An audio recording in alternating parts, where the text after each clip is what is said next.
شیخ الحدیث مولانا زکریا رحمۃ اللہ علیہ سے کسی عالم نے پوچھا تھا کہ اللہ تعالیٰ کا جو راستہ ہے اس کی کیا حقیقت ہے، انسان اس کو کیسے طے کرتا ہے اور کہاں سے شروع کرتا ہے اور کہاں پر اس کو ختم ہوتا ہے۔ یہ جتنی بھی محنت ہے اس سب محنت کا مقصد اللہ کو راضی کرنا اور اس کا تعلق حاصل کرنا ہے، چاہے تبلیغ ہے، تدریس ہے، سب مقصود ذات الہی ہے۔ نماز روزے کا مقصود بھی یہی ہے، لِأَقِیمُوا الصَّلَاةَ لِلذِّکْرِ، نماز قائم کرو اس لیے تاکہ میں تمہیں یاد رہوں، ایسی نماز پڑھو کہ ہمہ وقت تم مجھے یاد رکھنے والے بن جاؤ۔ یہی تبلیغ ہے کہ ہم نے لوگوں کو اللہ سے جوڑنا، یہی تدریس ہے کہ حلال حرام لوگوں کو بتانا ہے، علماء نے سیکھنا اور آگے بتانا ہے کہ حلال کون سا حرام کون سا ہے، کیونکہ وہ حلال حرام کا علم وہ مدرسوں میں آتا ہے، علم میں آتا ہے۔ تبلیغ ترغیب ہے، یہ ترغیب دی جاتی ہے۔ تو حضرت نے فرمایا کہ اس کی ابتدا جو انما الاعمال بالنیات ہے، کہ تمام اعمال کا مدار نیت پر، یہاں سے شروع ہوتا ہے۔ پہلا قدم یہ ہے کہ انسان میں اخلاص ہو، ہر کام اللہ کی رضا کے لیے کرے، ہر کام، جیسے نہیں دینی کام، ہر کام چاہے دنیا کا کام بھی ہو بھی اللہ کی رضا کے لیے کرے۔ یا آپ اگر تجارت کرتے ہیں تو تجارت اس لیے کرتے ہیں نا، مال حلال کمائیں، تو مال کا حلال کمانے کا حکم ہے نا، تو جو امر ہے حکم ہے تو وہ دین کا بن گیا نا کام، دین کا کام۔ شادی کرو، نکاح من سنتی، تو نکاح کرنا، بیوی بچے رکھنا دین کا کام ہو گیا یا نہیں؟ ہمارا سمجھتے دین کا کام نماز روزہ سے، ایسا نہیں ہے۔ مسلمان کا ہر کام دین کا، کیونکہ ہر ایک کا حکم اللہ رسول نے دیا ہے، اور جس میں حکم آ جائے وہ دین ہو گیا، ہم اپنی طرف سے تو نہیں کر رہے۔ اس لیے ہم کون سا ایسا کام ہے جو اپنی مرضی سے، دنیا کا کوئی کام اپنی مرضی سے کر سکتے ہیں ہم؟ نہیں۔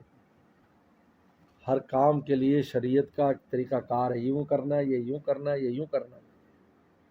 اس کا مطلب ہے کہ جب سب جگہ حکم آیا ہوا ہے تو وہ دین ہے۔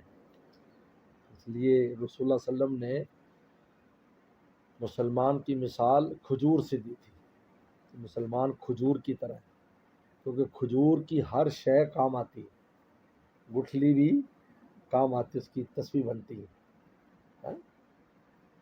تو مسلمان کا بھی ہر کام اجر والا ہوتا ہے، اس میں اجر ہوتا ہے، بے قیمت نہیں ہوتا۔ اور یہ آتا ہے انما الاعمال بالنیات سے، کہ سب سے پہلے تو درستگی یہ نیت ہے کہ میں کام کر کیوں رہا ہوں۔ اس کے بعد اب کرنے کے بعد اب عمل شروع ہوتا ہے، پہلے نیت پھر عمل۔ اب نماز روزہ تجارت ساری چیزیں آ گئی، تبلیغ تدریس سب اس میں آ گئی۔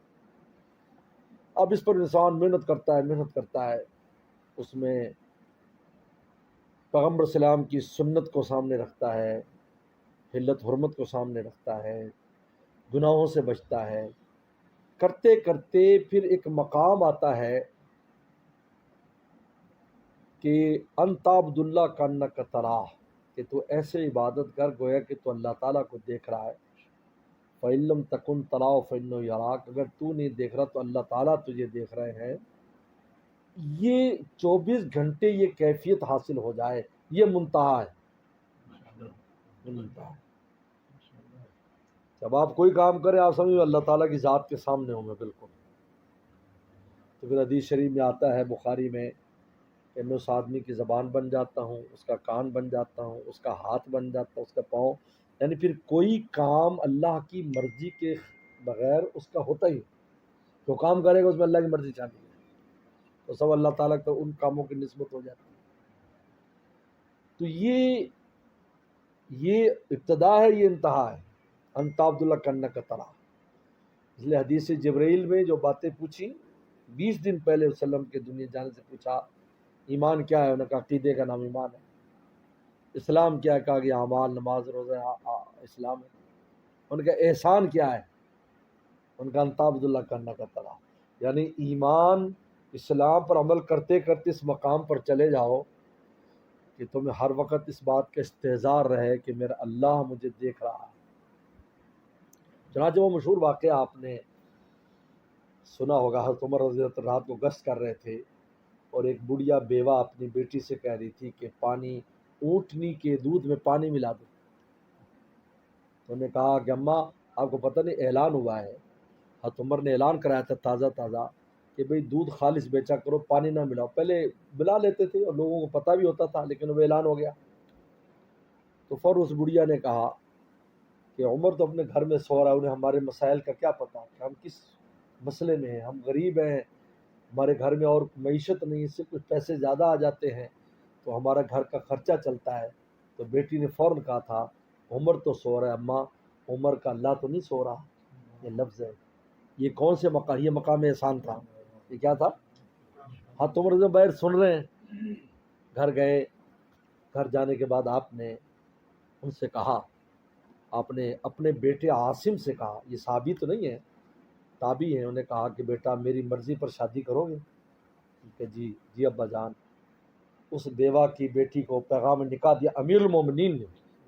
عمر کو معمولی آدمی نہیں تھے، اس زمانے میں بھی ان کا بہت اونچا نام تھا۔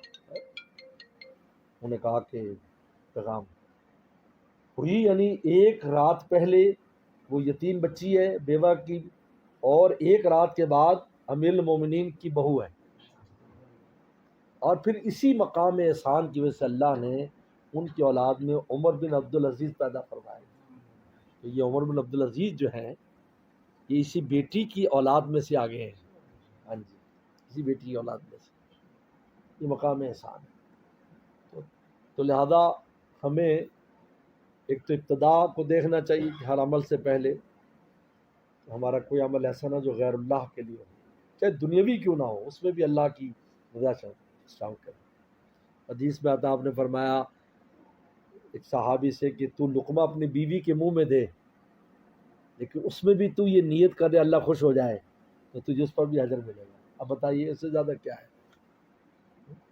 اور اس بات کی کوشش کرے، اس بات کو دل میں بٹھائے کہ میرا اللہ مجھے دیکھ رہا ہے، ہر کام سے میں سوچے کہ میرا اللہ مجھے دیکھ رہا ہے، میں جو کام کر رہا ہوں، تو انشاءاللہ اس کا بڑا خیر کا نتیجہ نکلے گا۔ اللہ عمل کی توفیق عطا فرمائے۔